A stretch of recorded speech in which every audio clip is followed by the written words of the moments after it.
আমি তো খুশি, আমি কি কইছি আমার না হইলে কি তোমার হইলে তো আমার হইলো। দোস্ত ভালো লোকের পরিচয় দাও। হ্যাঁ তো চিনি, হ্যাঁ সাথে কি পরিচয়? আরে দূর পুরান পরিচয় বাদ, তুমি হাত বাড়াও। ভাই হইছে জনশক্তি পার্টির ওয়ার্ড কমিটির কি জানো ভাই, কার্যকরী পরিষদের সদস্য নবনির্বাচিত। আমার লগে পরিচিত। তোমার লাগবো আমার লাগবো কইলাম না পুরান পরিচয় বাদ, নতুন করে পরিচিত। হাত মিলাও। আমি মন্টু, ওই পার্টির কর্মী না ভাই? আচ্ছা শোনো, আর তোমার লাগে একটা সুসংবাদ আছে। তুমি এতদিন বহুত কষ্ট করছো, কষ্ট করে এই যে ম্যাচের সবাই ভাড়া বুড়া উড়ে বাড়িওয়ালারে দিয়ে এইটা, এই কষ্টটা আমার থেকে তোমার আর করণ লাগবে না। এই কষ্টের দায়িত্ব আমরা লই লিছি না ভাই। আমরা এখন সবার কাছ থেকে ভাড়া বুড়া গুছাই নিয়ে বাড়িওয়ালারে দিব। কেউ এখনো কই নাই, বাকি সবাই রকম তোমার আগে কইতেছি। শোনো, এখন তোমার যেটা করতে হইব, তোমার ভাড়াটা 3 তারিখের মধ্যে আমাকে দিয়ে দিবা, ঠিক আছে? আর 3 তারিখের মধ্যে যদি না দাও তাহলে কি করবো ভাই? হোগায় লাথি দিয়ে নামাই দিবি। ভাই আপনার এমনি করেন না ভাই আমার সাথে, আমার টাকা জোর কেউ নাই ভাই। ভাই ভাই আপনার এমনি করলে আমি কইতাম ভাই, আপনি রহমতের হাত আমার মাথার উপর থেকে সরান না ভাই। খাইছে অভাবের তারণে ভাই গ্রামে বাকি খাইছিলাম, গ্রামের থেকে বাইর করে দিছে। পাশের গ্রাম আইছে হইল ভাই একই অবস্থা, উপজেলা আইলাম এলো ভাই একই অবস্থা। আইলাম টাকা জোরে ভাই, টাকা জোরে চুরের ব্যবসা করলাম, এটা লস খাইলাম ভাই। আমার একটা বুলার শুভ ভাই, ভালো বন্ধু খাইবে দিবেন ভাই নাই ভাই। ভাই কারা কারা ভাই ওট ওট, অভিনয় মারিস না ভাই। অভিনেতা খারাপ না, যদি কিছু করণ যায় কিনা তুমি দাও। এই হালা হয়তো এক করে বি ক্লাস, ওর মতো কারেন্সি পাবলিক আমাকে দরকার আছে। দেখ কই ফিট করুন যায়।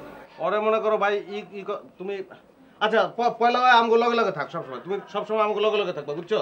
মনে কর যে তোর কাম এরকম হইব, আমরা মনে কর যে আমরা কাউরে দাপকি দিতে যাবো, আমরা যাওনের আগে তুই আগে যাবি, উইরা যাবি, দাপকি দিবি, বুঝছস? তাওয়াটা গরম করবি, এই হালার এমনি জারি দিবে, বুঝছস? এমনি জারি দিবে, কিছু বাইরে চিনস তুই একদম ক্ষমা মোয়া সব চেঞ্জ করে ফেলাম, বুঝছস? এগুলি কবি। তারপর 2 নম্বর কাম কি ভাই? দপ্তরের কাম। হ্যাঁ, পার্টি অফিস। মনে করো যে ভাই আর আমি পার্টি অফিসে যাইতেছি, বিশেষ করে ভাই যখন যাবো, হ্যাঁ তুমি ই করবা, তখন আগে থেকে গিয়া তুমি ওই যে দরজা, পার্টি অফিসের দরজা আছে না, দরজার সামনে গিয়া ঠেনি দিয়ে আমরা খাড়া থাকবা। হ্যাঁ, তারপরে যখন বাইক গেল সালাম আলাইকুম ভাই, ওই শট সামনে যে পাবলিক থাকবো না, এগুলো যে 2-4 জন লোক থাকলে ঝাড়ু দিয়ে যেমন খেতে আপনার এগুলো করবি, লোক সরাবে, সরা দিয়ে তুমি ভিতরে যাবে গিয়া, ভিতরে গিয়া দেখবা যে আছে একটা লাল চেয়ার আছে পাপ্পু ভাইয়ের, ওইটা না, এরপর কালা একটা চেয়ার, ওটা শালম ভাইয়ের, ওইটাও না, এর পাশে কিন্তু ভাইয়ের চেয়ার, ওইটা গিয়ে মুছবি। যদি দেওয়া হচ্ছে কেউ বহা আছে, ঘাড় দিয়ে উঠে দিবি, বুঝছো? ওইটা ভালো করে পরিষ্কার করবি। বাইকে যখন বইব তখন তুই মনে কর যে বাইরের পাশে এমনি করে খাড়া না ভাই, এমনি এমনি এমনি করে তুই তখন বাইরের পাশে একটু খাড়া থাকবি, তারপর আবার বাইরে পড়বা, বাইরে আবার গেটের সামনে আবার এমনি ঠেনি দিয়ে খাড়া থাকবো, বাইরে দিব, বাইরে আবার সালাম আলাইকুম ভাই, ওই সর পাবলিক সরে ভাই, সর মানে খাতে আসবা, তারপর আমরা আসবো। হ্যাঁ, কি এতক্ষণ যা দেখাইছি দেখা তো কেমনে বাইরে শুনতে চাইবো, হ্যাঁ তার আগে আমি এমনি করে যাই খারাপ থাকবো। হ্যাঁ ট্রেনে দিয়ে, হ্যাঁ ওই খারাপ বাইরে যেই ঢুকলো, হ্যাঁ আসসালামু আলাইকুম ভাই, এই ভাই সর খুঁজি না আলা অভিনেতা। হ্যাঁ ঠিক আছে।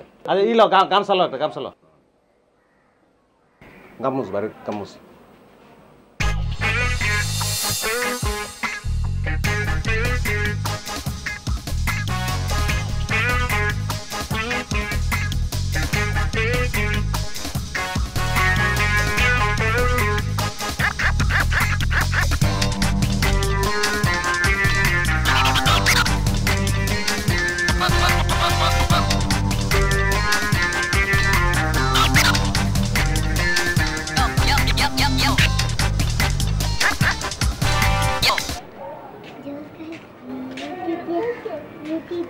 আম্মু কেমন আছো?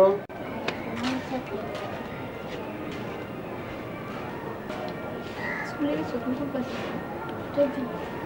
স্কুলে কি পড়াশোনা করেছে? হাতে লাগে না কেন? কি হাতে লাগে? হাতে কি লাগবে? আন্টির কথা শুনতেছো না? ভালো।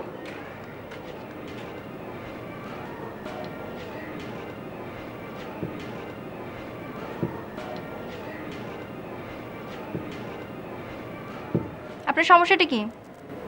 আপনার কি বুদ্ধি ভ্রষ্ট হয়েছে? ভ্রষ্ট?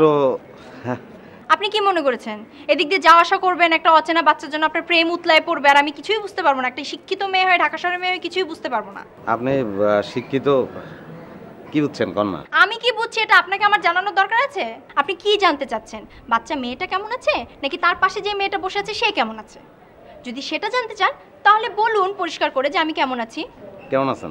আশ্চর্য মানুষ তো, আমি কেমন আছি সেটা জেনে আপনার দরকারটা কি? না আসলে আপনি আমার ভুল বুঝতেছেন। আম্মা আমারে বুঝে। কার আম্মা? কিসের আম্মা? কোন আম্মা? না আমার আম্মা তো না, আপনার আম্মা, আপনার আম্মা খালাম্মা। আচ্ছা খালাম্মা বুঝছে, খুব ভালো করছে, আমার তো বোঝার দরকার নাই। আপনি এরকম মোছরামুছি করতেছেন কেন? বাংলা সিনেমার কমেডিয়ানদের মতো মোছরামুছি করতেছেন, সোজা হয়ে দাঁড়াতে পারেন না? না কই, আমি তো ঠিকই তো আছি। হ্যাঁ সোজা হয়ে দাঁড়াইছেন, গুড। এবার যান, সোজা চলে যান।